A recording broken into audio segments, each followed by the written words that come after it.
Welcome, I'm Deidre Jordan with CatamaranSite.com. Great website where you can buy or sell your boat, as well as access resources such as these videos, where we've been interviewing designers and builders across the industry of catamarans. Today we are meeting with Derek Kelsall from Kelsall Catamarans. Welcome, Derek. How are you doing today? We're doing fine. Yep. Great. Well, thanks for joining us. Just start by telling us about yourself. Designing and boat building is my second career. I spent 10 years in survey work and in oil exploration. That took me to Kenya, to Libya, and to Texas. And it was in Texas that I built my first boat. So, when I left school, I wanted to travel, which I discovered hitchhiking, and that got me around around Europe and South Africa.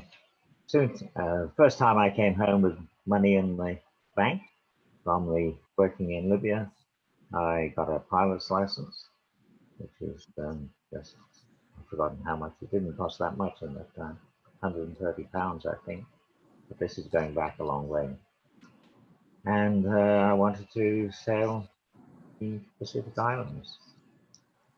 So, yeah, so when I built my first boat, my first own design, now I've been in a single-handed transatlantic race, which was a spur-of-the-moment decision made in March 1964. So it was a very low-budget project. I was in the Bahamas at the time, spur of the moment. Nothing happening here. I'll go and start, build a boat and enter the transatlantic race. And we had 6 weeks to build a boat. It started with 3 hulls supplied by a company called Catamaran. Put them together, standard piver, but without this accommodation. And I led the way out of Plymouth Sound. But a week later, I had run over something at 9 knots and broken my transom rudder and the dagger board. So I was sitting there with no means of steering. I later found out that there was only one man further west than myself, and that was Eric Kelsall, and he was just 5 miles ahead of me. Francis Chichester was in second place finishing, and he was on the same longitude as myself, and I say he came in second. So anyway, I made up a jury rig, sailed back to Plymouth, did repairs, set out again, and it took me 34 days, and only 3 men, I think, had done better than that at that time. Interesting story. So that's how you got into designing boats. Yes, that's the background to it. And having during the transatlantic race, I'd met this director of a company in Cornwall, and this was a bit of a disaster in some ways. Anyway, they employed me for a few months, or for a few weeks actually, and then we found that the company was going bankrupt anyway. So eventually I took over the premises and finished some projects that were already in progress. And then I got the chance to build a boat, which was to my design, to enter the 1966 Round Britain race. And it was the first foam sandwich. So we were learning as we go how to handle the foam. The design was very different to anything from before, but now everybody has followed that style. And we just ran away with the Round Britain race. It was a lovely race, two-handed, 2,000 miles, and 4 harbour stops on the way round. This is going round Ireland, round the Shetland Islands, and back into Plymouth. So, anyway, we finished a day ahead of everybody else, and that led to other conflicts. Yeah. And then we got a contract to build a boat for the next single-handed transatlantic race in 1968. A boat called Sir Thomas Lipton, and Sir Thomas Lipton with Jeffrey Williams won the race. This was followed by several other multi-hours winning Round Britain race. And the next really big one was we built a boat for the Whitbread Around the World race. And this was Great Britain too, for Chade Live. And this boat finished first around the world. So that was quite a good start for my boat building career. I never really wanted to build boats. I wanted to be a designer.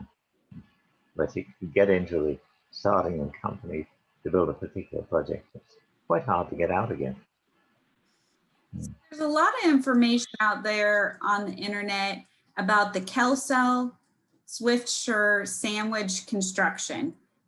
Can you, from your perspective, describe the construction for that model? Yeah. The way I work, I keep on looking for better ways to do things. And no, the first boat we did was fairly traditional. We made a framework, covered it with foam, fiberglass the outside, take off the foam, fiberglass the inside. And we did quite a lot of boats that way. Then we, I don't know, in the early 70s or mid 70s, had a contract to build 2 50-foot catamarans. And I built a cable that was 60 feet long, and I think about 6 or 8 feet wide. And we built panels on this table. And it just makes sense to using resin. It's better to put the resin on a flat surface, and then we can use our latest technology, which is resin infusion. So using vacuum to spread the resin, and it all works. And eventually it got to the point where every part of the boat could be built as a panel, as a kitted panel. So a hull was round built hull was made, putting 2 panels together, leaving off some of the fiberglass, a few dart cuts, and they go into a perfectly fair shape. So these are no, we're still making some improvements, but they're minor now. So we've been doing it this way for the last 30 years, I think. Heavily criticized, yes, by every other designer, actually. Really? Particularly 2 or 3 others. And an incident which sticks in my mind is I'd sold a Catamaran to an American who was doing visiting England. And yes, he said he would buy this Catamaran, and he gave me a check. Next morning, he rang up and said he's sorry he had to cancel the check. He'd met another designer who told him how bad foam sandwich was. So that was the attitude of a few people at that time. A year later, I had one of he built a foam sandwich boat himself, Catamaran himself, and it was in my workshop for repairs. That was the kind of situation I have dealt with quite a lot in my career. And obviously, it is so far ahead of anything else you can do that the designers who are competing have you'll find something to criticize. Tell us about the KSS 46 design. This is a design which fairly standard. A few have been built in Peru by Giorgio Bellota. He's been building my boats now for must be the best part of 15 years, if not more than that. We held the KSS workshops in various places. And he came to one in Texas that we held, and then he went back where he had a small boat building business, and he's been building my designs ever since. And he's built 58 footers. He's building a 64 footer at the moment. So he's stayed busy ever since. Obviously, Peru, the overhead costs, the labor costs are fairly attractive. Popular design that you sell? I don't know, actually. Probably it is the 46. I think it's probably sold more of those. We know we're in most countries, but we don't sell in numbers. And people do tend to, like my competitors, will claim that KSS, oh, that's for the professional, which in fact is simply not the case. It's we get some of the best results from people who've never built before. Anyway, this was a doctor and his wife, and a very busy couple. They built their own catamaran in about a year of their mostly spare time. But and he's sailing around somewhere in the northeast of the US at the present time. So this is fairly typical of the boats, but I say not sold in the same numbers because they're so heavily criticized. And of course, home building has now gone out of fashion. When I started, if you wanted a multi-hull, you built it yourself. Now there's obviously quite a lot on the market, but one of the basic problems is that everybody claims they have the best build method, but then other potential builders see how long it really takes using the more traditional methods, and that kind of kills the market because unless you can show people that method is really efficient, and they can. We see some ridiculous build times claimed for some designs, like 50 footer. I know a couple of designers have 50 footers, and they claim 4,000, 5,000 hours.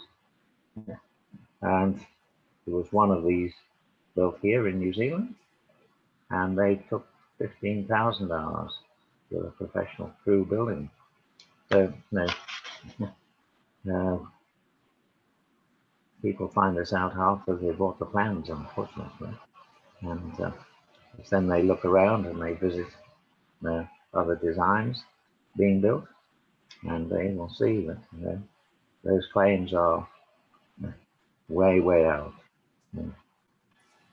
So, in your opinion, why are some of your designs heavily criticized, as you said? Well, because basically because the method of build is so good. And the way I look at it is, say, we're using liquid resins to put it on a table. If you can do 90% of the laminating on a table, it just makes sense rather than do it on over a boat shape or a hull shape, and then have to do the outside and put a finish on it on the inside. And of course, the really big saving is that each panel comes off the table with a smooth gel coat finish, and because they're full-length panels, they will automatically take a fair line. So you've got a no compromise hull shape. Everything else has a smooth finish. Well, including the top sides of the hulls have a smooth gel coat finish, and literally most catamaran designs of at least 45 foot over, the owners will using traditional methods will spend 4,000 to 5,000 hours just producing a finish, which is not a pleasant job anyway. So I don't know.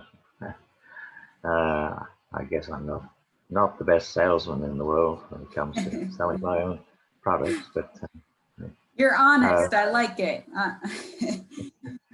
What do you, nowhere, there's nothing to compare with KSS, nothing at all. in your opinion, what's the ideal catamaran size for a couple that's going cruising?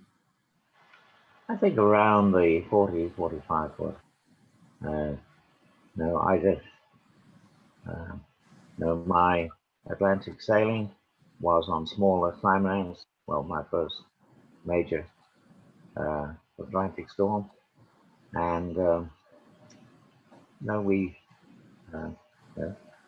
it lasted about 3 days. Not very pleasant. No, we were running under bare poles, and that was a trimaran which is far less stable than a 40-foot trimaran would be. So I think from a point of view, go anywhere. Obviously, size makes it much more comfortable, compared the size of the boat compared to the size of the waves makes a big difference. How about the ideal size for a family? Do you suggest bigger than the 40 to 45? Not unless you, no, the expenses go up quite highly. But on the other hand, you've got a lot of space in those boats. If you've got the crew who can handle them, then go bigger. And we've got instances of 58 footers built in Peru, and the owners have done a lot of things with, covered a lot of miles. Two owners in particular, and a 70 footer was built here. I spent some time on that. It's now in California, and we spent time on that boat, and it was built 20 years ago now, really, and still sailing. Now normally he'll have 1 or 2 people in his crew. So to wrap up today, looking ahead the next 10 years, where do you see catamaran construction going? There will be more and more catamarans and less conventional yachts in every way. It's super yachts, commercial fishing boats, ferries. We've done quite a few ferries. We've got 150 passenger, 82-foot catamaran molds are being made in the Philippines at the moment, and they're looking to build 8 or 10 a year of this particular model. We've got a lot of, in the Philippines, a lot of very old, very bad plywood boats have been operating. They lose a few each year. So I think there's actually been a law passed that they must replace these wooden boats, plywood boats, with composite boats. And this friend of mine, Frenchman, was set up to build in the Philippines. Derek, what's the best way for viewers watching this episode, if they're interested in your designs, to find out more information and get in touch with you? Or email by all means. Any questions, fire away. I'm happy to answer.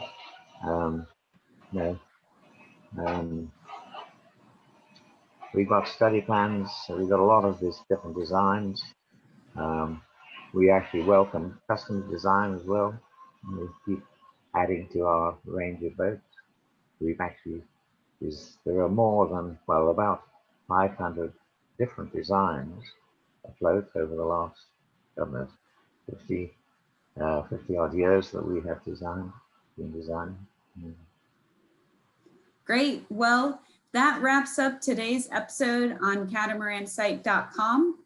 Thank you for joining us, and don't forget to click subscribe at the end of this episode. Thank you, Derek.